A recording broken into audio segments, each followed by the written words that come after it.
Olá, amados alunos, estamos aqui mais uma vez para poder continuarmos o nosso estudo, o nosso curso do Instituto de Teologia Ágape. Que maravilha, você já está no 3º ano, você acabou de estudar a matéria Profetas Maiores. Creio que tenha sido uma bênção, foi tremendo, grandes revelações, assim como Profetas Maiores. Essa matéria que nós vamos falar de profetas menores, nós vamos falar de 12 profetas. 12 profetas, nós teremos aí muito pouco tempo, em poucas horas, não tem como, é impossível falarmos de 67 capítulos, 1047 versículos, não tem como. Então nós vamos fazer um breve resumo e isso nós entendemos que vai trazer fome e sede de conhecimento em você, que está aí estudando a palavra, está firme, na verdade, nesse curso, e nós cremos nisso, tá bom? Então pegue aí a tua Bíblia, pegue a tua apostila, pegue a tua garrafinha de água, pegue a tua caneta, sua anotação, sua caneta marca-texto, isso é muito bom, tá? E vai marcando. Nós pretendemos, com esse nosso encontro, só trazer, então, fome para vocês, tá bom? Eu creio que você que vai procurar estudar muito mais, tem livros dos profetas, tem profetas aí que o livro tem bastante conteúdo, não tem como falar de tudo isso. Espero que você entenda isso, tá bom? Vamos orar? Pai, muito obrigado, Senhor, por mais um encontro que nós estamos aqui nesse curso, Pai. Essa turma está já no 3º ano, são pessoas que já estão perseverando, são pessoas diferenciadas, porque não é fácil, Pai. Vem muitas batalhas, vem muitas guerras, porque o inimigo não quer que a gente entenda, que a gente tenha conhecimento da verdade. Porque a palavra diz, conhecereis a verdade e a verdade vos libertará. Então, eu creio que vem, mas o Senhor é o Deus Todo-Poderoso e que cuida de nós. Que o Senhor possa trazer revelações para nós, Pai, para mim e para os nossos amados irmãos e irmãs que estão agora participando desta aula. Amém, queridos? Deus abençoe. Vamos em frente, vamos começar. Vamos fazer uma breve introdução. Vou resumir a introdução porque o professor Júlio já deu uma aula top para vocês, né? E já ministrou bastante coisa. Então, vou fazer um breve resumo e vamos entrar nessa matéria e tentar passar o melhor para vocês. A introdução diz assim, na tua apostila aí, abre a tua apostila, está assim. Nesta matéria nós estudaremos sobre os chamados, conhecidos profetas menores. Esta expressão advém por causa do volume do texto. É claro que você já estudou profetas maiores e o professor lá já deve ter comentado isso com vocês. Lá são chamados profetas maiores porque o volume do texto é maior. E aqui, profetas menores, o volume do texto é menor em comparação aos profetas maiores, tais como Isaías, Jeremias, Ezequiel e outros. Não vamos citar todos, não é verdade? Apesar de antiguíssimos, alguns profetas escreveram aproximadamente 2.800 anos. É claro que isso varia muito para mais e para menos, tá? Porque a respeito de datas na Bíblia, já foi dito, nos preocupa muito com datas, nós temos que ter uma referência, não exatidão, porque não tem como. Então, os profetas tratam de questões relevantes, não só para aqueles tempos, né, para a época em que eles profetizaram, mas também servem para edificação espiritual de todo o povo de Deus em nossos dias também, tá? Então nós estudamos os profetas e vemos isso, tá? Notamos que muitas das profecias, só para citar algumas aqui, 2, por exemplo, já se cumpriram. Por exemplo, a profecia do profeta Joel em em Joel 2:28, ele profetizou sobre o derramamento do Espírito Santo sobre toda a carne. E isso nós vemos lá no livro de Atos dos Apóstolos. O nosso amado irmão Lucas, o apóstolo Lucas, ele já cita ali. Veio o Pentecostes, em Atos capítulo 2, do versículo 1 ao 4. Você deve ter conhecimento disso, se não tiver, depois você lê lá. Houve ali o derramamento do Espírito Santo, quando do dia ali de Pentecostes, tá bom? Outras profecias ainda não se cumpriram, como a profecia de Sofonias, por exemplo, no capítulo 1, que cita sobre o juízo final. Ali fala do trono branco, do julgamento dos ímpios. Isso ainda não aconteceu. Esse trono branco, todos nós sabemos que ele vai acontecer no final do milênio, tá bom? Se você deseja ter um pouco mais de conhecimento sobre os profetas, estude, se aprofunde nos livros de 1º Reis, 2º Reis, 1ª e 2ª Crônicas. Ali fala muito. Ali você vai ter uma maior visão em relação ao período, bem como aos reinados para os quais os profetas profetizaram.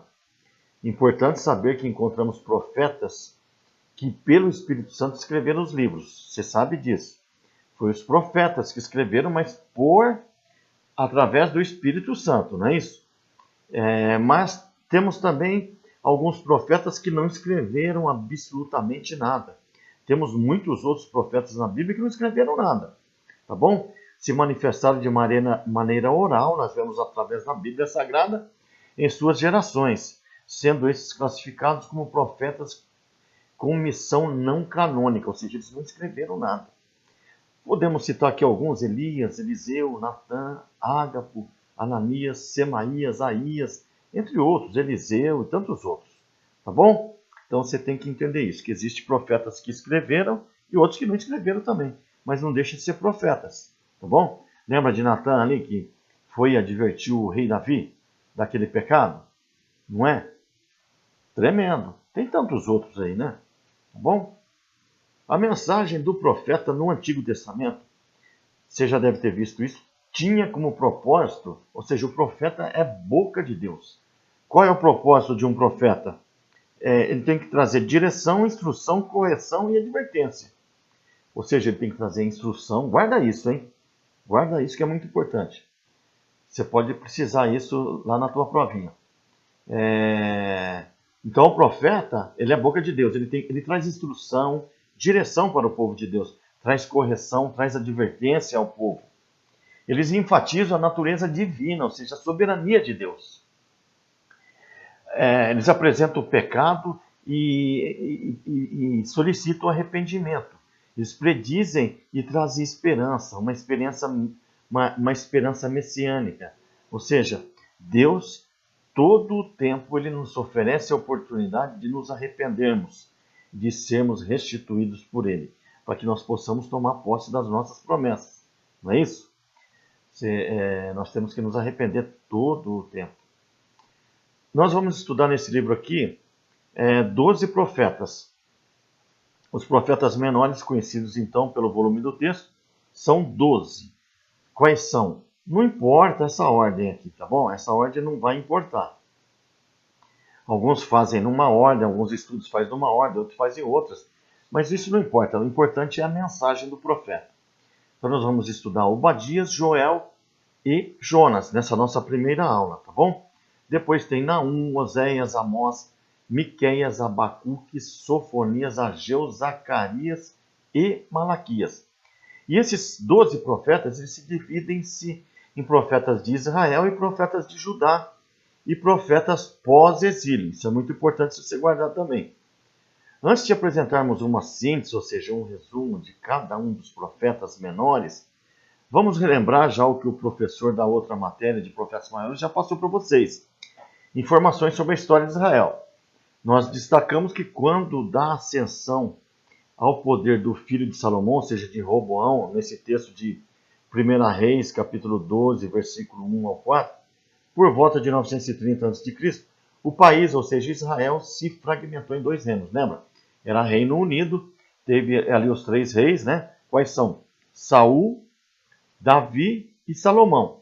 Né? Depois da morte de de Salomão, havia uma promessa ali do profeta Aías, que o reino seria rasgado. Não é isso? 1 Reis, capítulo 12, de 1 ao 4. Vamos ler esse texto? 1 Reis 12, de 1 ao 4, diz assim, ó. Foi Roboão a Siquém. Anteriormente aí, nós vemos aí no capítulo 11, do versículo 41 em diante, que Salomão descansou com seus pais, e Roboão, seu filho, reinou em seu lugar. Aí no 12, de 1 a 4, foi Roboão a Siquém por todo Israel e reuniu lá para fazer rei.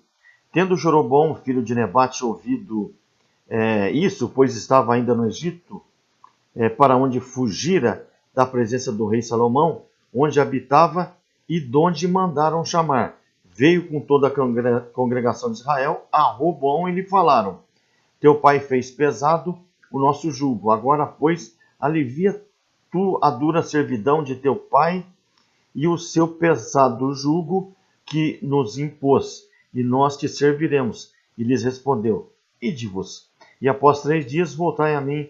E o povo se foi. Tá? Aí nós vemos que Roboão seguiu o conselho com... Roboão pediu conselhos de pessoas que não era para pedir conselho, tá bom? Aí você vai ver isso lá. Ou seja, ele, ao invés de melhorar as coisas, ele piorou. O pai dele estava trazendo um peso de impostos, ele aumentou os impostos. Isso causou uma divergência ali entre Jeroboão e Roboão, que é filho de Salomão. E aí houve aquela situação de dividir-se o reino em Reino do Norte e Reino do Sul. Tá bom? Voltando aqui no que está escrito na apostila. O país fragmentou em 2 reinos. O Reino do Norte, que é o Reino de Israel, cuja capital era Samaria, teve duração aproximada de 209 anos, sendo o primeiro rei Jeroboão, que nós acabamos de falar, e o Reino do Sul, o Reino de Judá, cuja capital era Jerusalém. Traz muita confusão, que o Reino do Norte é chamado de Reino de Israel. E aí a gente confunde Israel com Jerusalém. Mas aqui houve uma divisão, tá bom? Teve duração de mais ou menos 300 e poucos anos, 345. Isso aí não é uma data exata, tá? Não é importante isso também. Sendo o primeiro rei Roboão, filho de Salomão, neto de Davi. Veja bem, essa divisão foi profetizada pelo profeta, aqui outro profeta que não escreveu nada, tá? Profeta Aías, está lá em 1 Reis 11, do 29 ao 43, tá? Vamos ver do 29, vamos ver alguma coisa aqui? Diz aqui, no 1 Reis 11, que pelo que o Senhor se indignou contra Salomão, tá bom? Antes, lá com Salomão, então houve uma profecia para Salomão. Por isso disse o Senhor a Salomão, né? Porque Salomão, o Senhor diz assim: eu tirarei de ti este teu reino. Porque Salomão trouxe a idolatria para dentro. Lembra que ele fez casamento com pessoas que não deveria ter feito? Teve lá 900 mulheres. Foi terrível. Essas mulheres trouxeram os deuses delas e aí começou a idolatria. Aí Deus já falou para Salomão: tirarei de ti esse reino. E aí lá depois, seguindo no capítulo 29, no versículo 29, Jeroboão, filho de Nebate, tal, papapá. No 29, sucedeu nesse tempo que, saindo Jeroboão de Jerusalém, encontrou o profeta Aías, o silonita. No caminho, este tinha vestido uma capa nova. Estavam sós os dois no campo. Aías pegou na capa nova que tinha sobre si, rasgou-a em 12 pedaços e disse a Jeroboão: toma 10 pedaços, porque assim diz o Senhor, Deus de Israel: eis que rasgarei o reino da mão de Salomão. Tá bom? Aí prosseguindo, depois você lê esse texto mais adiante. Então, aqui houve essa profecia, ele rasgou as vestes novas, deu 10 para Jeroboão, ou seja, o reino do norte ficou com 10 tribos e o reino do sul ficou com 2 tribos. Tá bom? Então, nós entendemos isso, houve essa divisão dos reinos. Depois, isso já deve ter sido explicado na última matéria, então nós vamos adiantar-nos aqui para ganharmos tempo, tá bom? A palavra do Senhor veio a Salomão dizendo que tiraria tal o reino e também devido aos seus pecados, né? No 11:33 diz lá, fala aquilo que nós acabamos de... Porque Salomão me deixou e se encurvou a Astarote, deusa dos Sidônios, a Quemos, deus de Moabe, a Milcom, deus dos filhos de Amon, e não andou nos meus caminhos para fazer o que era reto perante mim, a saber os meus estatutos e os meus juízos, como fez Davi seu pai. Porém, não tomarei da sua mão o reino todo, pelo contrário, faloei príncipe de todos os dias de sua vida, por amor de Davi, meu servo, a quem elegi, porque guardou os meus mandamentos. Olha só, Deus ainda permitiu que parte do reino ficasse com o filho de Salomão, por amor a Davi, por amor a Davi, porque se fosse por Salomão, ele iria perder todo o reino, tá bom? Vamos em frente. Eu creio que o professor da outra matéria já falou sobre isso. Nós só estamos recapitulando para poder dar o início da nossa matéria. Fiz aqui uma tabelinha dos reinos. Nós falamos que os profetas menores, eles profetizam para o reino de Israel, cuja capital Samaria, reino do norte. Quem profetiza ali? Oséias, Amós e Miqueias. Quem profetiza para o reino de Judá, ou seja, Jerusalém, que é o reino do sul? Joel, Miqueias, Abacuque, Sofonias e Obadias. Perdão. E para a cidade de Nínive, que era uma cidade muito importante na época, foi Jonas e Naum que ministrou, que profetizou sobre essas nações. Sobre Edom, uma outra cidade também. Depois, quando chegarmos lá, a gente vai falar por que disso. Foi Obadias. E os profetas do pós-exílio, ou seja, depois do cativeiro, foi Ageu, Zacarias e Malaquias. Tá bom? Isso aí é só uma panorâmica para você entender. Vamos falar um pouquinho da inspiração dos profetas. Uma revisão, então, porque já foi dado isso aí para você. O apóstolo Pedro nos afirma em sua segunda carta que a inspiração dos profetas, ele fala em 1 Pedro capítulo 1, vamos ler esse texto, que a inspiração dos profetas é divina. Presta atenção. De fato, não seguimos fábulas engenhosamente inventadas, quando lhes falamos a respeito do poder e da vinda do nosso Senhor Jesus Cristo. Pelo contrário, nós somos testemunhas oculares da sua majestade. Ele recebeu honra e glória da parte de Deus Pai, quando da suprema glória lhe foi dirigida a voz que disse: Este é o meu Filho amado, em quem me agrado. Nós mesmos ouvimos essa voz vinda do céu, quando estávamos com ele no Monte Santo. Assim temos ainda mais firme a palavra dos profetas. E vocês farão bem se a ela prestarem atenção. Olha isso aí, está falando para nós, queridos. Como a uma candeia que brilha em lugar escuro, até que o dia clareie e a estrela da alva nasça em seus corações. Antes de mais nada, saibam que nenhuma profecia da Escritura, ou seja, da Bíblia, provém de interpretação pessoal, pois jamais a profecia teve origem na vontade humana. Mas homens falaram da parte de Deus, impelidos pelo Espírito Santo. O que está dizendo aqui? Que os profetas foram inspirados pelo Espírito Santo. Eles são boca de Deus, eles trazem mensagem para nós. Tá bom? Traziam para aquele povo naquela época e traz para nós no dia de hoje. Amém? Prosseguindo. A mensagem dos profetas não resume uma retórica baseada em imaginação humana, nem é algo artificialmente construído. Nenhuma parte dessas revelações é de particular interpretação. Está lá no versículo 20 do texto que acabamos de ler.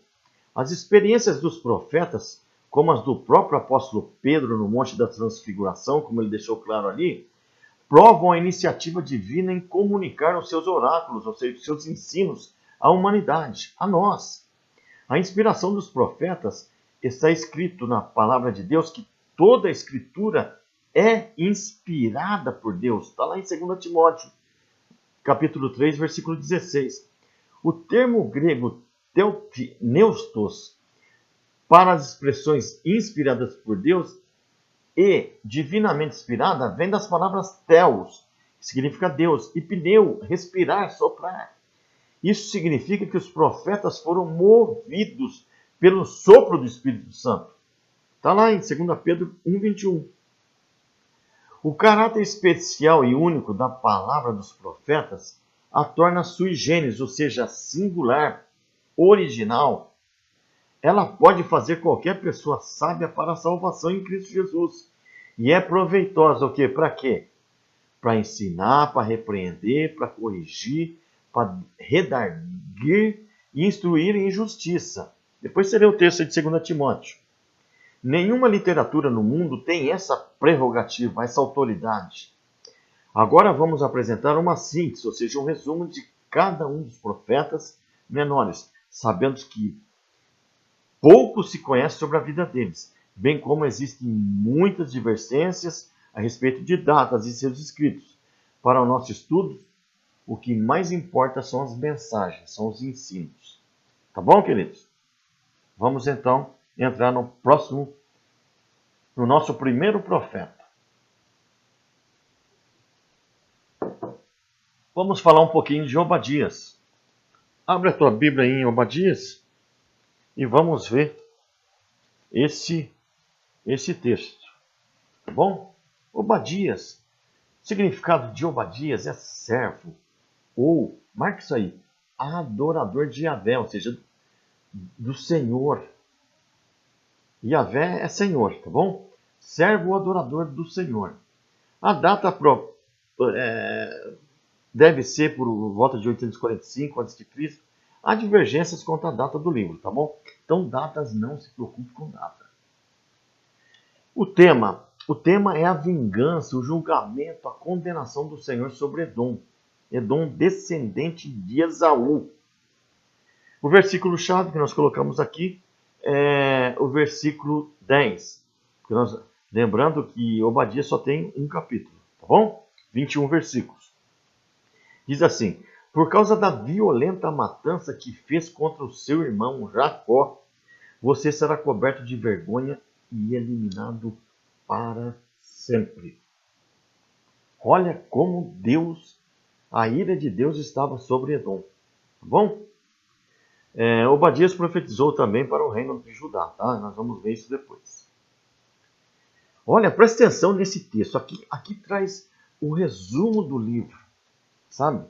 Dessa divergência que havia entre Edom e o povo de Deus, ou seja, Judá. Vamos ver do versículo 12 ao 15. Olha só. Presta atenção nisso, isso serve para nós, queridos. Você não devia ter olhado com satisfação o dia da desgraça do seu irmão. Isso é para nós nos dias de hoje. Muitas vezes nós ficamos olhando a desgraça dos outros e batendo palma. Cuidado. Nem ter se alegrado com a destruição. Nós não podemos se alegrar com a destruição do povo de Judá. Não devia ter falado com arrogância no dia da aflição. Não devia ter entrado pelas portas do meu povo no dia da sua calamidade.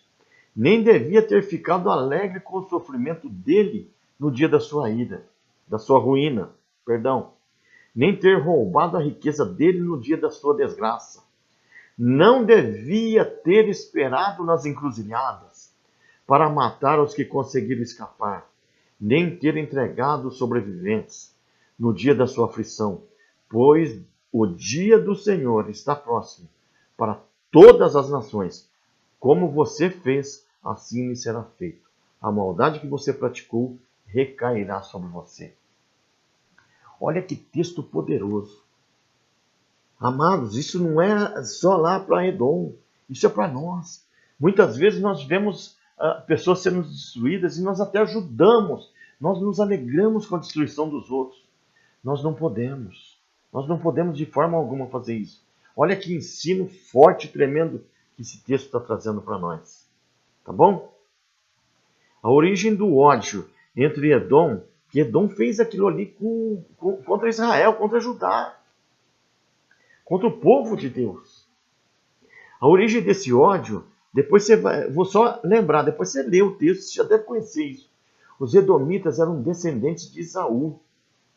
Lembra? Por causa do guisado que Jacó usou para comprar de Esaú a primogenitura. Lembra daquilo? Daquela história? O nome da tribo passou a ser Edom. que em hebraico significa vermelho. Eles povoaram o Monte Seir e rapidamente transformaram-se numa poderosa nação. Seu rei negou passagem a Israel por seu território quando os filhos de Jacó, ou seja, quando Israel estava saindo do Egito e peregrinavam pelo deserto a caminho da terra prometida. Quando o povo de Deus, quando Israel foi liberto ali, lembra lá de Faraó, veio as 10 pragas, e eles vieram pelo deserto, Edom não permitiu que eles passassem por aquele caminho. Por isso o povo teve que se desviar. Tá bom? Depois você lê esses textos. Mesmo assim, Deus ordenou aos israelitas que tratassem os edomitas como irmãos. Mesmo sendo tratados como inimigos, Deus nos diz, aqui traz um ensino, para que mesmo que as pessoas queiram o nosso mal, nós temos que querer o bem dessas pessoas. Tá bom? Olha só. Ali, então essa divergência começou ali por causa do guisado ali de Jacó. Lembra que Jacó já não enxergava mais? E veio Jacó e Esaú ali, teve o guisado, a mãe ajudou a fazer toda aquela situação, e o pai veio e abençoou um e não ao outro, abençoou Jacó. Lembra dessa passagem? Tá bom? Contudo, o ódio, então, daquele momento que teve, nós não vamos ter tempo de ficar lendo isso, aquele ódio de Edom contra Israel cresceu e atravessou séculos, muito tempo, até parar nessa situação que Deus promete a retribuição do mal que Edom está fazendo para Israel, para ajudar. Tá bom? Você lembra? Depois você lê o texto lá que você vai ver. Lembra ali do guisado ali, tá? Naquela história. Colocou aquela pele, né? O pai já não enxergava mais, estava de avançada idade. Tá bom? Vamos em frente. Obadias foi um profeta que ministrou em Judá, o reino sul. E é também o mensageiro, ou seja, o profeta de Deus para Edom. Edom é o vizinho inimigo de Judá, situado a sudeste do outro lado do Mar Morto. O Antigo Testamento recapitula a história de conflito entre essas nações. Números capítulo 20, do versículo 14 em diante, nós vemos do 14 ao 21, vamos ler aqui, Números. Moisés solicita passagem por Edom. Moisés estava conduzindo o povo para a terra prometida, lembra? Enviou Moisés de Cádiz mensageiros ao rei de Edom, a dizer-lhe: assim diz teu irmão Israel, bem sabes todo o trabalho que nós temos sobrevindo, como nossos pais desceram ao Egito, e nós no Egito habitamos muito tempo, e como os egípcios nos maltrataram e a nossos pais, e clamamos ao Senhor, e Ele ouviu a nossa voz e mandou o anjo e nos tirou do Egito. E eis que estamos em Cádiz, cidade nos confins do teu país. Deixa-nos passar por tua terra, não faremos pelo campo, nem pelas vinhas, nem beberemos água dos poços, iremos pela estrada real. Não nos desviaremos para a direita nem para a esquerda até que passemos pelo teu país. Porém Edom lhe disse: não passarás por mim, para que não saia eu de espada ao teu encontro. Então os filhos de Israel lhe disseram: subiremos pelo caminho trilhado, e se eu e o meu gado bebermos de tuas águas, pagarei o preço delas. Outra coisa, não desejo senão passar a pé. Porém ele disse: não passarás. E saiu-lhe Edom ao encontro com muita gente e com mão forte. Assim recusou Edom deixar passar Israel pelo seu país, pelo que Israel se desviou dele. Olha só que maldade no coração. Que maldade por causa daquela situação lá antiga. Não permitiu. E em Joel, depois nós vamos ver em Joel 3,19, quando Israel foi invadido, eles derramaram sangue, ajudaram a derramar o sangue de Israel. Lá no livro de profeta Joel nós vamos ver isso. Entendemos que o profeta da mensagem, o propósito da mensagem de Obadias era proclamar. Perdão. o juízo de Deus sobre Edom. Pelas as injustiças feitas a Judá, além das bênçãos de Deus sobre o seu povo no futuro. Tá bom? Então, Obadias está proclamando o juízo de Deus sobre Edom e a injustiça que eles estão fazendo, mas também está profetizando as bênçãos sobre o povo de Deus, tá bom? A soberania divina é um tema muito importante e atual, porque nos faz lembrar que Deus está no controle de tudo, de todas as coisas, e toda a ação humana, presta atenção, está exposta diante dos seus olhos. Nada fica oculto ao nosso Deus. A lei natural da semeadura ilustra o princípio da retribuição, ou seja, da semeadura. No campo espiritual, e é justamente a mensagem que encontramos no livro do profeta Obadias. Em seus oráculos contra Edom, com apenas 21 versículos, tem esse texto. Obadias é o livro mais curto do Antigo Testamento.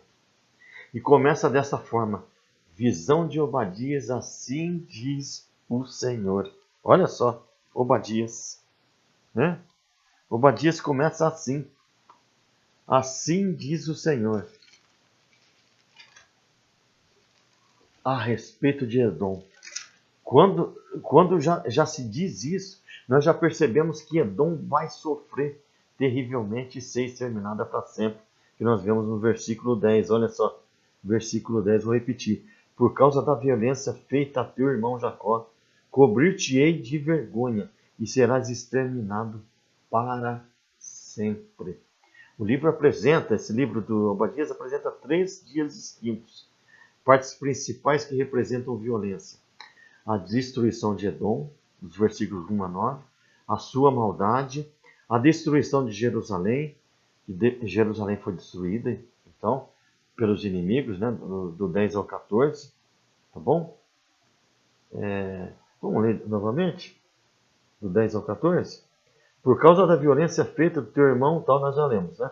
Do 11. No dia em que, estando tu presente, estranhos levaram os bens a estrangeiros, entraram pelas portas e deitaram sorte sobre Jerusalém, tu mesmo era um deles. Ou seja, veio inimigo sobre Israel e eles aproveitaram e também foram e saquearam Israel.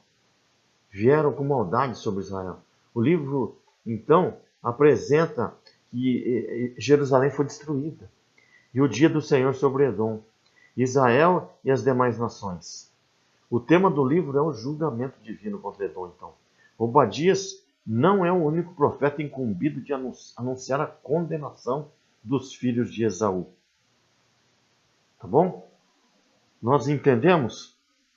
Vamos voltar aqui no 10, do 12 em diante, do 11 em diante, para ficar bem claro. No dia em que, estando tu, ou seja, Edom, presente, estranhos levaram os bens e estrangeiros entraram pelas portas e deitaram sobre Jerusalém. Ou seja, o inimigo veio sobre Jerusalém. Edom estava ali.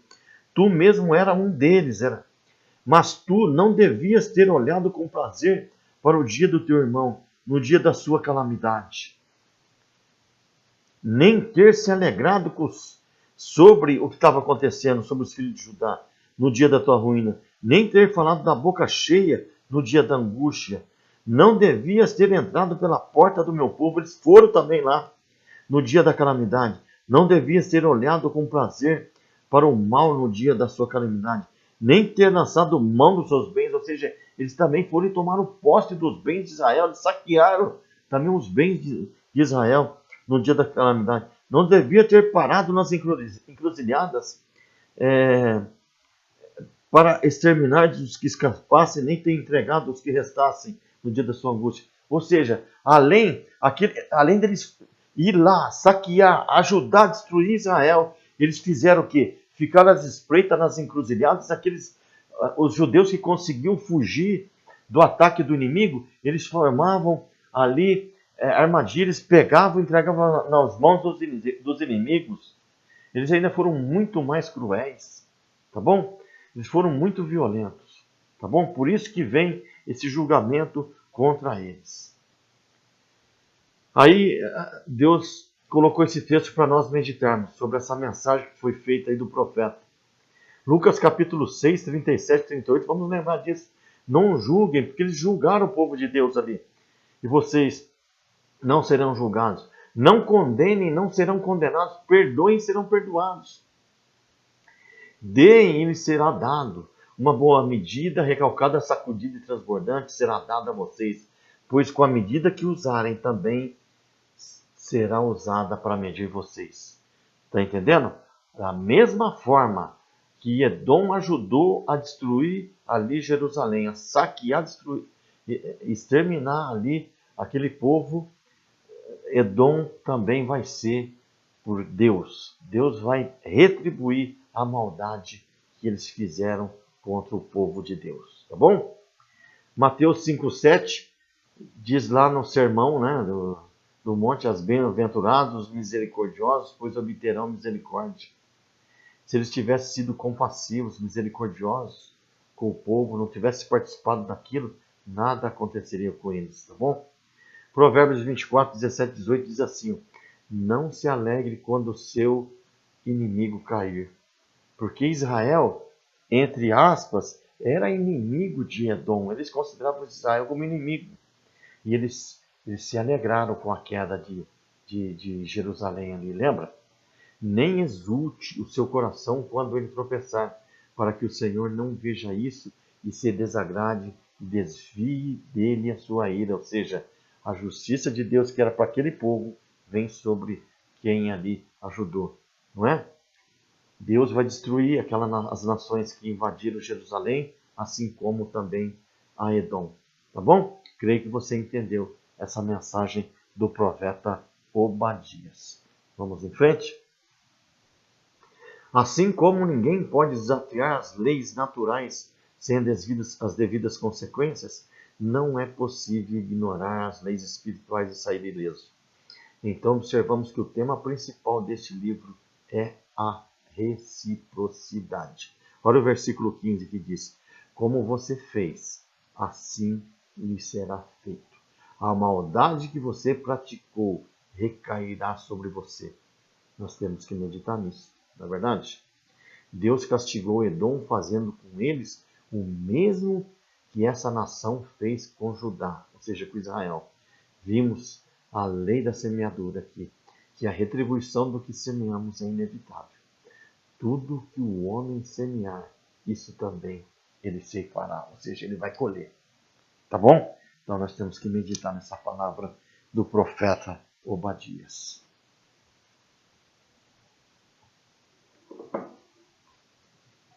Vamos falar um pouquinho do profeta Joel? O profeta Joel profetizou o reino de Judá, o reino sul. Joel significa o Senhor é Deus. Vamos abrir a nossa Bíblia em Joel. Está um pouquinho antes aí na tua Bíblia, Joel. Joel significa o Senhor é Deus. Ele gira a escrita do livro em torno de 835 a.C. O tema, o dia do Senhor está próximo, ou seja, o julgamento do Senhor está próximo. Versículo-chave nós colocamos 2,11, que é: e o Senhor levantará sua voz diante do seu exército, porque muitíssimo grande é o seu arraial, porque poderoso é, executando a sua palavra, porque o dia do Senhor é grande e muito terrível, e quem poderá suportar? Joel profetizou numa época de grande devastação. Você lê o texto aí, capítulo 1, nós vemos a grande devastação sobre toda a terra de Judá. Uma enorme praga de gafanhotos havia despido em algumas poucas horas a zona rural e toda a vegetação, destruiu até as pastagens das ovelhas, do gado, até mesmo tirou a casca das árvores. A fome e a seca se apoderaram de toda a terra. Tanto o povo como os animais estavam morrendo, porque não tinha mais água. Devastou, os gafanhotos devastaram tudo. Esses gafanhotos é uma contextualização de inimigos. Podemos ser demônios, em outros contextos pode ser demônios, mas vamos encarar como inimigos. Inimigos. A situação era tão grave que o profeta viu somente uma explicação para aquilo tudo. Era o julgamento de Deus que havia começado ali, sobre aquele povo. Tá bom? A mensagem do livro de Joel está dividida, podemos dividir em duas sessões. A primeira, que trata do presente julgamento de Deus, de um chamado ao arrependimento. Nós podemos ver nos profetas que o arrependimento, se nós vemos lá também mais adiante, que João Batista pregou arrependimento, os apóstolos pregaram arrependimento, Jesus Cristo pregou arrependimento e todos os profetas pregam arrependimento. O Senhor quer que a gente se arrependa todo o tempo, tá bom? É um chamado ao arrependimento e uma promessa de restauração. Porque quando nós nos arrependemos, é restaurado. As coisas são restauradas, tá bom? Mas tem que ter um arrependimento genuíno. No sermão de Moisés a Israel, ele advertiu que se a nação, tá? Ele advertiu que se a nação fosse desobediente, ela seria punida. Vou ler esse texto de Deuteronômio capítulo 28. Deuteronômio de 28, do 38 ao 46, rapidamente. Vamos ler esse texto. Diz assim, ó: lançarás muita semente ao campo, porém colherás pouco, porque o gafanhoto a consumirá. Plantarás e cultivarás. Me permitam voltar no 28:15? Me permitam. Se porém, diz assim, 28:15, se porém que se não deres ouvidos à voz do Senhor teu Deus, não cuidando em cumprir todos os seus mandamentos e os seus estatutos que hoje eu te ordeno, então virão todas essas maldições sobre ti e te alcançarão. Tá bom? Aí vindo aqui no 38. Lançará muita semente ao campo, porém colherás pouco, porque o gafanhoto a consumirá. Plantarás e cultivarás vinhas, porém o seu vinho não beberás, nem colherás das uvas, porque o verme as devorará. Em todos os teus limites terás oliveiras, porém não te ungirás com azeite, porque as tuas azeitonas cairão. Gerarás filhos e filhas, porém não ficarão contigo, porque serão levados ao cativeiro. Todo o teu arvoredo e o fruto da tua terra, o gafanhoto os consumirá. Vou ler até aqui, já deu para entender, tá bom? Então havia já uma promessa. Se o povo fosse desobediência, a desobediência traz problema, traz maldição para o povo de Deus. Já é uma grande mensagem aqui para nós, tá? No sermão, então, de Moisés, nós vimos isso. O profeta então, vê que essa palavra que Moisés havia trazido, ela também estava se cumprindo aqui, tá bom?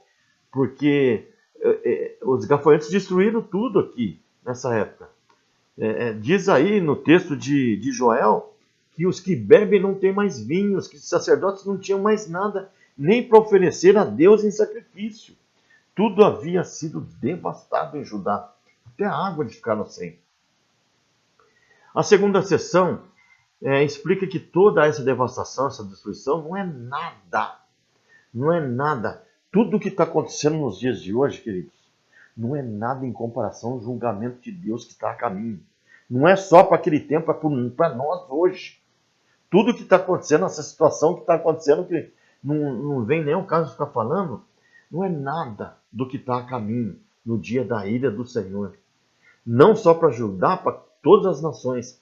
Lá no livro de Apocalipse diz ali do julgamento das nações, ali diz sobre o tribunal de Cristo, sobre o trono branco e sobre o julgamento das nações. Lá diz tudo isso. Será um tempo que o barulho ensurdecedor dos gafanhotos será emudecido. Pois o Senhor brama, ou seja, fala de Sião, ou seja, de Jerusalém, e se fará ouvir de Jerusalém. E os céus e a terra tremerão. Está lá em 3,16 de Joel. Tá bom? Terríveis eventos celestes irão acontecer. O sol se converterá em trevas e a lua em sangue. Está lá no 2,31. Tá bom? Está aqui escrito aqui no texto. Olha só. No 2,31. O sol se converterá em trevas e a lua em sangue, antes que venha o grande e terrível dia do Senhor. Deus vai dando sinais. Deus está dando sinais. Deus nos dias de hoje está dando sinais para que todos nós, a igreja principalmente, se arrependa. E aqueles que não conhecem Jesus ainda que se convertam. Tá bom? Resumindo a mensagem de Joel, ele chama os sacerdotes a jejuar. Olha só que o texto, querido. Olha só o texto. Né? No versículo 1:10 diz: o campo está assolado, a terra em luto, de tanta destruição. No 13, do 1:13, cingivos de pano de saco e lamentais, sacerdotes. Nós somos os sacerdotes de hoje. Olha no 14, promulgai um santo jejum, convocai uma assembleia solene, congregai os anciãos, todos os moradores da terra, todos, é nós. Para a casa do Senhor, vosso Deus, e clamai ao Senhor. É tempo de clamar a Deus. Não é só para aquela época, é para hoje também. Tá bom? No versículo 2:1, trocai a trombeta. Esse tocar a trombeta aqui, em Sião, seja em Jerusalém, e dai voz de rebate no meu santo monte. Perturbem-se todos os moradores da terra, porque o dia do Senhor vem e já está próximo. Queridos, aqui essa primeira trombeta, nós vamos ver no versículo 15 uma outra trombeta. Essa primeira trombeta é um alerta. Deus está nos alertando. Na segunda trombeta é uma convocação. Queridos, e logo, logo a trombeta vai tocar lá no céu. Sabe, uma trombeta, quando o Senhor vier e levar a igreja, aí não vai ter mais tempo. Vai ter o arrebatamento da igreja. Precisamos estar atentos. Não podemos deixar para amanhã, para se arrepender, para se converter. Essa é a palavra. Parece que eu estou pregando, mas não é, que essa palavra é muito forte. Ela arde no meu coração. Tá bom? Ele está chamando os sacerdotes a lamentar, promulgar um santo jejum, convocar a assembleia, congregar, chamar os moradores, convocar o povo ao arrependimento. Porém, ele não deixa claro qual é o pecado desse povo. Diz lá, ainda assim, agora mesmo, diz o Senhor, convertei-vos. Olha só o texto que diz aí, ó. Convertei-vos. Convertei-vos. Olha, que lindo esse texto. Ainda assim, convertei-vos a mim de todo o vosso coração, e isso com Jesus e com choro, e rasgai o vosso coração. Está no versículo 12 isso, 12 e 13. Ainda assim, agora mesmo, diz o Senhor, convertei-vos a mim de todo o vosso coração, e isso com jejuns, com choro, com pranto. Rasgai o vosso coração e não as vossas vestes. Convertei-vos ao Senhor, vosso Deus, porque Ele é misericordioso e compassivo, tardio em irar-se, e grande e benigno em arrepende-se do mal. Misericordioso. Misericordioso. Porque lá em Números capítulo 23, 19, Deus não se arrepende. Deus, ele tem misericórdia só. Tá bom? Então, ele diz aqui para rasgar o coração, ele não quer que fique falando, ele quer que a gente haja, ele quer que rasgue o nosso interior. Esse coração é o nosso interior. Rasgai o vosso coração, não as vestes. Ele não quer, sabe o que está dizendo aqui? Ele não quer religiosidade. Lá no Antigo Testamento, muitas pessoas eles rasgavam as vestes, dizendo que estavam arrependidos. Mas lá no interior, o coração continua o mesmo. Continuava o mesmo. E isso acontece hoje, amados. Isso acontece hoje. Muitas pessoas, elas dizem que estão arrependidas, mas lá no coração, no interior, está a mesma coisa. Então ele está dizendo, rasgai o vosso coração. Se converta lá no teu interior. Tá bom? Porque Deus é misericordioso. Lá no Salmo 51, 17, ele diz que ele não resiste a um coração arrependido, a um coração quebrantado. Tá bom? Que mensagem poderosa. Parece que está pregando, não é? Mas é a mensagem do profeta. Após isso, o Senhor promete a restauração, restituição de tudo que foi consumido pelo inimigo. Ele terá zelo pela sua terra, e enviará trigo e o vinho, e o óleo afastará os inimigos. Haverá bênçãos na lavoura. Olha só, queridos, eu vou ler esse texto, depois eu falo. Restituir-vos ei os anos que comeu o gafanhoto, tudo aquilo que foi destruído, a locusta, o pulgão, a lagarta e o meu grande exército que enviei contra vós. E comereis abundantemente, e vos fartareis, e louvareis o nome do Senhor vosso Deus, que procedeu para convosco maravilhosamente e o meu povo nunca mais será envergonhado. Ele diz que derramaria, o Espírito Santo sobre toda a carne e que seriam salvos aqueles que invocassem o nome do Senhor. Finalmente profetiza que haverá juízo sobre as nações inimigas. Afirma que o dia do Senhor está perto e o seu furor se derramará no vale da decisão sobre grandíssima multidão. E restauração, bênção sobre Israel. Tá? Você lê lá o texto de Joel, capítulo 3. A mensagem do profeta. Só para me comentar antes de eu falar aqui da mensagem. Esse restituir, Deus vai restituir, mas desde que haja. Deus só restitui, presta atenção. Desde que haja verdadeiramente um arrependimento e uma conversão. Primeiro o arrependimento, depois uma conversão genuína. Senão Deus não restitui. Tem que haver uma restituição. Deus a gente não consegue enganar, tá bom? Então tem que ter. Essa é a mensagem do profeta para nós. A mensagem do profeta é bem clara. Deus julga o pecado. Ele julga todo o pecado. Todo pecado não fica oculto a Deus. E todo pecado tem uma consequência. Ele exige arrependimento. Aí ele restaura e abençoa aqueles que se arrependem e se entregam verdadeiramente a Ele. Amém, queridos? Entendeu essa mensagem? Vamos falar do profeta Jonas agora. Jonas significa pomba. Vamos abrir lá. Vamos abrir no texto de Jonas. Jonas. Abre a tua Bíblia em Jonas.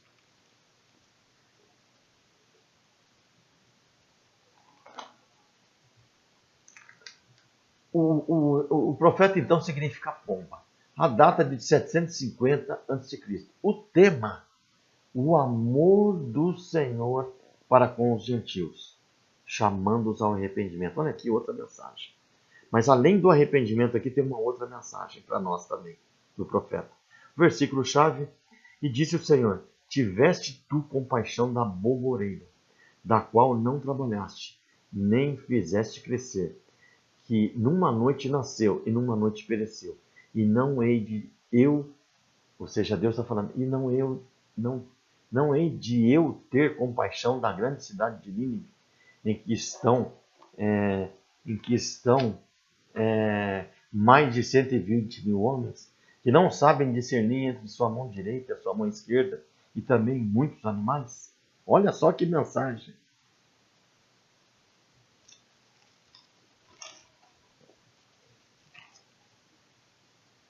Prosseguindo. Com uma mensagem profética de apenas uma linha, Jonas é o mais biográfico de todos os profetas, pois o livro conta a sua história pessoal. É tremendo. Só 4 capítulos, mas conta a história. A penitente resposta do povo de Nínive. Nínive era uma das maiores cidades do mundo. Era a capital da Síria, hoje Iraque. Situada à margem oriental do rio Tigre, ficava a 650 quilômetros do mar Mediterrâneo. Diz os estudos entre 650 e 800 quilômetros do mar. Possuía, por isso que eu estou falando isso, deixando bem claro isso, que depois fala que o grande peixe cuspiu Jonas na praia. Não tem praia ali não. Onde Jonas foi cuspido pelo grande peixe, ficava longe, viu? Ficava longe.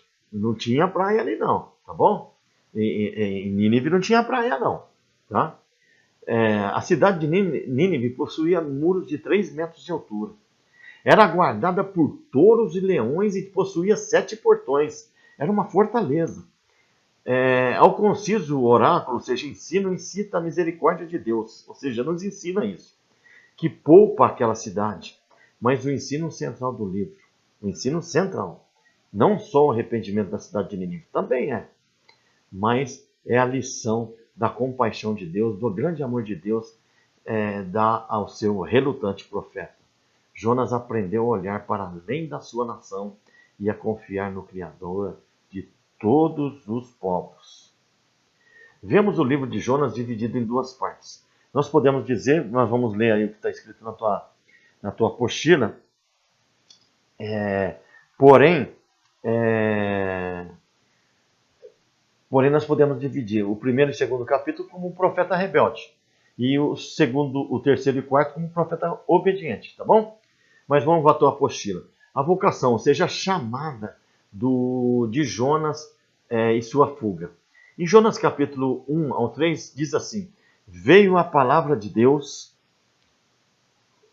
Vamos abrir. Abrir aqui o texto.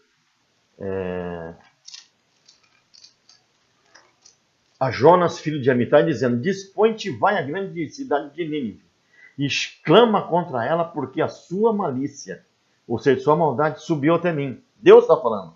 Jonas se dispôs, mas para fugir da presença do Senhor, para fugir para Tars, e tendo descido a Jope, achou um navio que ia para Tarsis. Pagou por sua passagem e embarcou nele para ir com eles até Tarsis, para longe da presença do Senhor. Como se isso fosse possível, não é verdade? O Salmo 139 diz que não tem para onde nós fugirmos da presença de Deus. Não tem. Depois você lê o Salmo 139, do versículo 7 ao 10. Não tem para onde fugir. Deus é onipresente. E o profeta recebeu a mensagem, porém tentou fugir da missão. Nós entendemos que nós não podemos fugir, não tem como fugir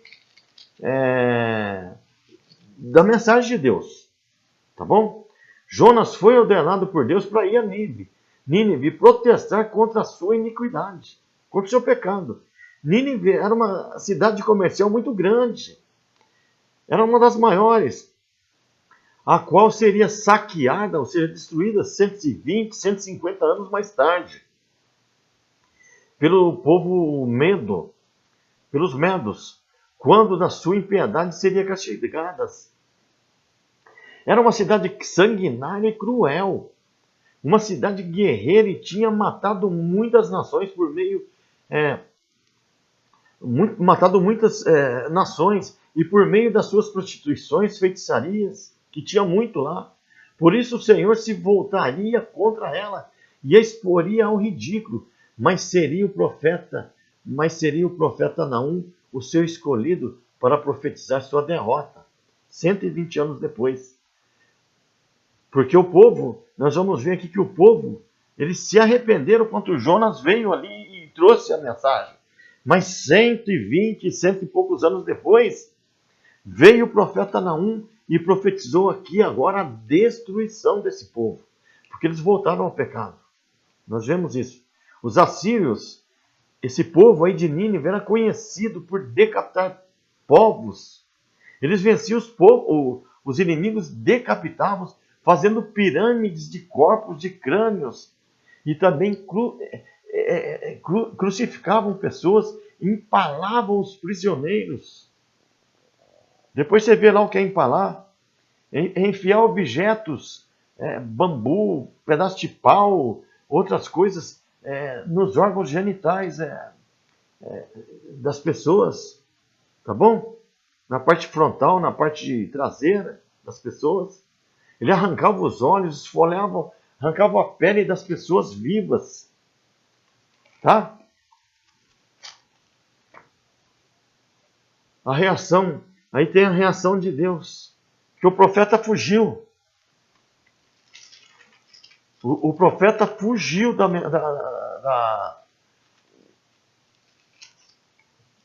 mensagem que Deus havia dado, né? Nós vemos lá no versículo, no capítulo 1, no versículo 3, ele diz: para fugir da presença do Senhor. Fugiu. Ele recebeu, mas fugiu. Ele tentou fugir da mensagem. Mas o Senhor lançou sobre o mar. Nós vimos ali que o Senhor lançou sobre o mar ali um forte vento. Virou aquela tempestade no mar. Não é isso? E aí aconteceu toda aquela situação que Jonas estava dentro do navio. Deus, né, E veio toda aquela situação, e os marinheiros querendo descobrir por que estava acontecendo aquilo, não é isso? Aí lançaram sorte ali, a sorte caiu sobre Jonas, e Jonas ainda mentiu, dizendo que era um homem temente a Deus. Ele diz no versículo 9, 1:9, sou hebreu e temo ao Senhor, o Deus do céu que fez o céu e a terra. Ele ainda mente que ele temia a Deus, né? Aí os caras, mas o que nós vamos fazer? Ora ao teu Deus. E aí eles começaram a orar também, porém aí Jonas falou, me jogue ao mar, que vai tudo se acalmar. Jonas ainda teve essa situação. Você lê lá depois o capítulo 1, não tem como a gente ficar lendo todos os textos. Tá bom? Então, no 1:17 diz assim, deparou, ou seja, ordenou o Senhor, preparou o Senhor, deparou o Senhor, ou seja, ordenou o Senhor um grande peixe para que tragasse a Jonas. E esteve Jonas 3 dias e 3 noites no ventre do peixe. O Senhor fez com que um grande peixe engolisse Jonas. Ele ficou dentro do peixe por 3 dias e 3 noites. Jonas foi engolido por um enorme peixe e ficou dentro dele por 3 dias, meditando sobre as atitudes e sobre a majestade de Deus Todo-Poderoso. Ali diz que Jonas ali, enquanto dentro, nós não sabemos como Jonas viveu, como ele se alimentou, como ele respirou dentro do peixe. Mas foi uma provisão de Deus. Deus tinha um propósito, Deus proveu para ele. Porque ele tinha que meditar, porque Deus queria usar aquele homem ali para poder trazer uma mensagem para Nínive. Tá bom? E dentro daquele grande peixe, Jonas orou. No capítulo 2, nós vemos aí, Jonas, no 2:1, Jonas dentro do ventre do peixe orou ao Senhor. Nós vemos Jonas orando ali. Ele se lembrou do Senhor no versículo 7. Ele se lembrou do Senhor lá dentro do peixe. Ele pediu ajuda. Lê lá, então Jonas, do ventre do peixe, orou ao Senhor seu Deus e disse, na minha angústia clamei ao Senhor e ele me respondeu do ventre do abismo, ou seja, de dentro do peixe. Esse abismo aqui significa Sheol em hebraico, na Bíblia Strong significa sepultura, inferno, ou seja, de dentro do inferno. Ele estava dentro do inferno, num poço, num mundo, no submundo. E tu me ouviste a voz. Ele clamou lá do fundo, do inferno. Do ventre da morte ele gritou para o seu socorro e ouviu o clamor. Deus ouviu o clamor dele. Olha que tremendo isso. Será que nós vamos precisar esperar cair numa situação tão difícil para poder clamarmos a Deus? Para poder obedecer a Deus? Para poder obedecer o nosso chamado?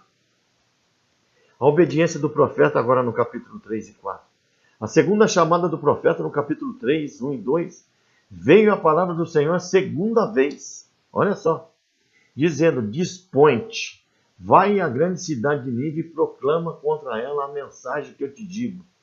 Pregue contra ela a mensagem que eu lhe darei. Levantou-se, pois, Jonas e foi a Nínive, segundo a palavra do Senhor. Ora, Nínive era cidade muito importante diante de Deus. Era uma cidade muito grande, sabe? E 3 dias e 3 noites demorou para percorrê-la. Foram necessários para isso. Começou Jonas a percorrer a cidade, a caminho de um dia, e pregava e dizia. Esse caminho de um dia significa, se você estudar, provavelmente 36 quilômetros. Então, nesses 3 dias, ele andou 96 quilômetros, mais ou menos.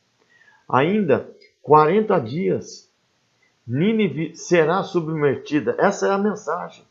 Em 40 dias, se Nínive não se arrepender dos seus pecados, ela será exterminada, será eliminada. Entrou na cidade e percorreu proclamou essa mensagem. Daqui a 40 dias, Nínive será destruída se ela não se arrepender.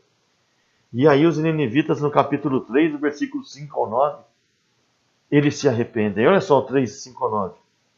Diz assim, os ninivitas creram em Deus e proclamaram o jejum, e vestiram-se de panos de saco, desde o maior até o menor. Chegou essa notícia ao rei de Nínive. Ele levantou-se do seu trono, tirou de si as suas vestes reais, cobriu-se de panos de saco, assentou-se sobre as cinzas e fez proclamar e divulgar em Nínive, por mandado do rei, seus grandes, nem homens, nem animais, nem bois, nem ovelhas, provém coisa alguma, nem levem ao pasto, nem bebam água, mas sejam cobertas de panos de saco, tanto homens como animais, e clamarão fortemente a Deus, e se converterão cada um do seu mau caminho, e da violência que há das suas mãos. Quem sabe Deus voltará, quem sabe se voltará Deus e se arrependerá, e se apartará do seu furor a ira, ou seja, do julgamento, de que não pereçamos. Viu Deus o que fizeram. Olha só, Deus viu que eles se arrependeram. Você viu? Até os animais fizeram jejum, se arrependeram e se converteram. Os homens de Nínive creram em Deus e proclamaram esse jejum. Tá bom? Os ninivitas creram em Deus e proclamaram o jejum vestido de pano de saco. Desde o maior, vou repetir, até o menor, chegou essa notícia ao rei. E ele levantou do trono, lá em frente no versículo 8, mas sejam cobertos de pano de saco, tanto homens como animais, e clamaram fortemente a Deus e se converteram, cada um do seu mal e da violência que há nas suas mãos. Olha que lindo isso, querido. A mensagem do profeta, simples. Olha, se vocês não se arrependerem, daqui 40 dias vocês serão exterminados, destruídos. Uma profecia tão simples. E aquele povo se arrependeu. Porém, depois nós estudamos que depois de 100 e poucos anos, Naum fala disso, nós vamos ver isso lá na frente, quando estudar Naum profetiza, mas agora a destruição dessa cidade, porque eles voltaram a pecar. Tá bom? Prosseguindo. O profeta ficou irritado. Olha aqui. Agora talvez o tema principal, o arrependimento nós já temos. O arrependimento. Né? Agora nós vamos ver a lição que Deus deu para o profeta. Ó, Jonas ficou indignado por causa do arrependimento subsequente escape da destruição. Por isso ele clamou a Deus. Olha o capítulo 1 ao 5, vamos ler, do 4. Com isso desgostou-se Jonas extremamente e ficou irado. E orou ao Senhor e disse: Ah, Senhor, não foi isso que eu disse, estando ainda eu na minha terra. Por isso me adiantei fugindo para Tarsis, pois sabia que és Deus clemente e misericordioso, e tardio em irar-se, e grande benignidade, e que te arrependes do mal. Peço-te, pois, o Senhor, tira-me a vida, porque melhor que é morrer do que viver. E disse o Senhor: É razoável essa tua ira. Então Jonas saiu da cidade e assentou-se ao oriente da mesma, e ali fez uma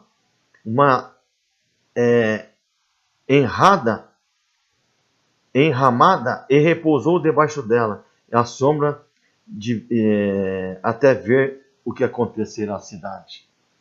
Jonas, o que está acontecendo aqui, queridos? Jonas, ele não queria profetizar, por isso ele fugiu. Porque Jonas, a cidade da Assíria, era inimiga de Israel, do povo de Jonas. Como Jonas ia profetizar para aquele povo, e aquele povo se arrepender e Deus salvar aquele povo? Ele não queria de forma alguma profetizar, por isso no começo ele fugiu. Porque ele sabia que Deus era misericordioso, porque se ele se profetizasse e aquele povo se arrependesse, e isso aconteceu, Deus perdoaria aquele povo e salvaria aquele povo. E ele não queria. Mesmo reticente, ele foi. Ele foi depois, na segunda chamada, foi e ministrou. Mas lá no interior dele, ele estava torcendo para aquele povo não se arrependesse, para que Deus viesse e destruísse eles. Mas ele veio fora da cidade, sentou-se debaixo de uma aboboreira, ali nós vamos ver isso, né? Para poder ver de lá o que aconteceria com a cidade. E ele viu, né, que a cidade não foi destruída. Ele ficou muito irado. Tá bom? A lição do Senhor. Vamos ler aqui no texto que está. E ele argumentou a ira e a frustração, firmando na justiça própria, achando injusto da parte de Deus o fato de ser Deus tão bonzinho seja misericordioso com aquele tipo de gente. Ele não esperava a conversão sincera da parte daquele povo. Na verdade, Jonas se comportou como se torcesse para dar tudo errado. No versículo 6 a 11, vamos ler aqui. Então fez o Senhor Deus nascer uma planta que subiu por cima de Jonas. Tá? Primeiro o Senhor fez nascer uma planta. Né? Vamos ler aqui. E subiu por cima de Jonas para que fizesse sombra na sua cabeça, a fim de livrar do desconforto. Jonas, pois, se alegrou em extremo por causa da planta. Mas Deus no dia seguinte fez subir a alva. Enviou um verme, o qual feriu a planta, e esta se secou. E nascendo o sol, Deus mandou um vento calmo, oriental, e o sol bateu na cabeça de Jonas, de maneira que ele desfalecia, pelo que pediu para si a morte, dizendo, melhor é morrer do que viver. Então perguntou Deus a Jonas, é razoável a tua ira por causa da planta? Ele respondeu, é razoável a minha ira até a morte. Tornou o Senhor, tens compaixão da planta, que não te custou trabalho, ao qual não fizeste crescer, que numa noite nasceu e numa noite pareceu. E não hei de eu ter compaixão da grande cidade de Nínive, em que há mais de 120.000 pessoas, que não sabem discernir entre a mão direita e a mão esquerda, e também muitos animais. Olha só, vamos voltar na tua apostila, vai repetir praticamente, mas é muito importante repetir. Primeiro, o Senhor fez nascer uma planta para trazer sombra sobre a cabeça de Jonas, a fim de livrá-lo do desconforto por causa do sol e do calor. Para ver se ele memorizava, se ele entendia o amor de Deus pelas pessoas. Mas na madrugada do dia seguinte, Deus enviou uma lagarta para atacar aquela planta e ela secou. E quando o sol nasceu, veio um vento quente e o sol bateu na cabeça de Jonas, levando quase ao ponto de desmaiar. Novamente ele pediu a morte. Depois o Senhor volta a perguntar para Jonas se ele tinha razão de ficar furioso por causa da planta que tinha morrido. E Jonas diz que tinha muita razão de estar furioso. Então o Senhor o confronta com uma nova pergunta. Se Jonas se importava com uma planta que nascera e morrera, e que não tinha ele plantado, porventura, o Senhor não teria compaixão de uma cidade tão grande como aquela, com milhares de habitantes, cerca de 120.000 habitantes, que não sabiam discernir entre o certo e o errado, e também tantos animais que ali havia. Deus tinha amor por aquelas pessoas. Primeiro Deus manda a mensagem. Primeiro Deus manda uma mensagem de arrependimento. Deus nos dias de hoje também, Ele manda para nós, para todos aqueles que estão desviados, aqueles que estão fazendo coisas erradas. Sabe, Deus está mandando essa situação que está acontecendo hoje em dia, em outros tempos, vai mandar no futuro, até que nós estejamos aqui nessa terra, para que nós possamos entender o grande amor dele. Ele veio, senão, para salvar todos, para que todos se arrependam, para que todos venham ao caminho da verdade, para que todos sejam salvos. E Deus é misericordioso, longânimo. Nós temos que entender essa mensagem. Nós temos que entender isso, tá bom? O profeta não entendeu isso. O profeta não entendeu essa situação, tá? O profeta queria que aquele povo não se convertesse, tá? Jonas foi um homem incoerente quando ele disse lá no primeiro capítulo, no versículo 9, que ele disse que ele era um homem que temia a Deus. Ele era um homem que temia a Deus. Um homem que teme a Deus e temer a Deus, como diz lá em Eclesiastes capítulo 12, versículo 3, temer a Deus é um dever de todo o homem. E é o princípio da sabedoria, temer a Deus. Tá bom? Nós temos que lembrar disso sempre. Voltando aqui, tá? Voltando aqui, qual é a conclusão que nós temos então? A Bíblia não diz o que aconteceu com Jonas depois. Mas com certeza ele ficou pensando. E ele entendeu o grande amor de Deus. Nós temos que entender também o grande amor de Deus hoje. Muitas vezes nós queremos que o nosso inimigo ele seja destruído. Nós queremos que algumas pessoas não se convertam. Nós queremos que algumas pessoas não se arrependam. Nós queremos que o grande amor de Deus não atinja algumas pessoas. Mas nós temos que crer que Deus quer o amor de Deus é para todos, não é só para mim e para você. E quando Deus ama, quando Deus nos manda a orar por uma pessoa, mesmo que seja o nosso inimigo, nós temos que obedecer a Deus. Porque Deus sabe todas as coisas. Deus é soberano. Deus tem um propósito naquilo. Nós simplesmente temos que obedecer ao Pai. Para nós também, muitas vezes, é difícil esse grau de compaixão. É difícil nós entendermos. Às vezes Deus manda a gente fazer algumas coisas que, meu Deus, é muito difícil. É muito difícil nós perdoarmos pessoas, não é? Dependendo do que aconteceu. Mas Deus nos manda perdoar. Deus nos manda perdoar. Deus nos manda amar. Deus nos manda levar o Evangelho, levar as boas novas e a todas as pessoas. Não é só dentro da igreja. É para todas as pessoas, tá bom? Então, é difícil para nós. Mas Deus espera que nós entendamos isso. Nós nos comportamos muitas vezes como Jonas. E nós nos sentimos limitados no amor, no afeto. Como o apóstolo Paulo diz em 2 Coríntios capítulo 6, versículo 12, que nós nos sentimos ilimitados no amor. Mas nós não somos. Porque o amor de Deus é que está dentro de nós. Nós devemos deixar o amor de Deus transbordar. Não a nossa carne. Porque a nossa carne muitas vezes não quer que o inimigo se converta. Não quer. Ele não quer que a gente perdoe. Ele não quer nada disso. Mas é necessário que na nossa fraqueza e humanidade nós sejamos um canal de bênçãos na mão do Espírito Santo. Deus quer nos usar. Assim como Deus quis usar, por isso que ele insistiu com Jonas. Ele podia simplesmente, quando Jonas fugiu ali, deixar Jonas ali. Deixar Jonas morrer lá naquela tempestade ali. Aquele barco ia à deriva, virar naquele mar e morrer todo mundo afogado. Ele poderia deixar só Jonas morrer. Ele poderia deixar Jonas morrer dentro da boca daquele grande peixe. Mas não. Ele deixou Jonas ali. Ele tinha um propósito com Jonas, ele tem um propósito conosco. Ele deu mais uma chance para Jonas. E Deus sempre dá a segunda oportunidade para nós de sermos usados por Ele, pelo Espírito Santo. Não podemos, não perdendo as oportunidades de falar do Evangelho, nós não podemos perder isso. Para quem quer que seja, pois só Deus conhece o preparo de cada coração. Deus é que sabe todas as coisas. Nós só temos que obedecer. Mesmo que a pessoa só vá reagir de maneira positiva muito tempo depois.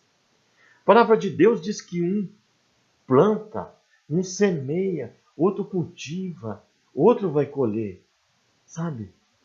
Então nós temos só que falar, levar o Evangelho para as pessoas. Tá bom? Mesmo que a pessoa reaja depois, se converta muito tempo depois, que a gente não veja essa conversão. Mas sempre uma semente deve ser lançada. É a Bíblia que diz que a terra por si mesma frutifica. Lá em Marcos capítulo 4, versículo 28. Portanto, preguemos a palavra. Exercitemos o amor e deixemos o julgamento para Deus. Deus é que tem que julgar. Aquele profeta, sabe? Segundo estudos aí, ele foi cuspido por aquele peixe, sabe? Numa praia. E depois, para ele chegar até Nínive, ele sofreu, gente, cerca de 1.300 quilômetros. Ele teve que ir. Não sei como ele foi, mas ele teve que ir para chegar lá em Nínive e pregar o Evangelho. Então nós temos que aprender com Jonas. Deixa para Deus julgar. O julgamento cabe a Deus. O julgamento cabe ao Senhor. Então, nessa noite nós estudamos os 3 profetas. Nós estudamos Obadia, não é verdade? Estudamos Obadia, nós vimos a missão ali através de Obadias, a mensagem de Obadias, nós vimos a mensagem de Joel e a mensagem de Jonas agora. Tá bom? Espero ter colaborado contigo e que você tenha extraído um bom entendimento, tá bom? Desse simples resumo dos 3 primeiros profetas. Na próxima aula nós vamos continuar seguindo com os outros profetas, tá bom? Que Que Deus te abençoe. Eu vou orar por nós para encerrar essa aula. Papai do céu, muito obrigado, Senhor, por mais essa aula. Pai, que o Senhor possa levar a revelação no coração dos nossos amados irmãos, dos nossos amados alunos. Revelar muito mais do que foi dito aqui nesta aula, Pai. Muito mais, porque o Senhor tem um propósito na vida de cada um de nós. Na autoridade do nome do Senhor Jesus, eu abençoo vocês. Tá bom? Até a próxima aula. Deus abençoe.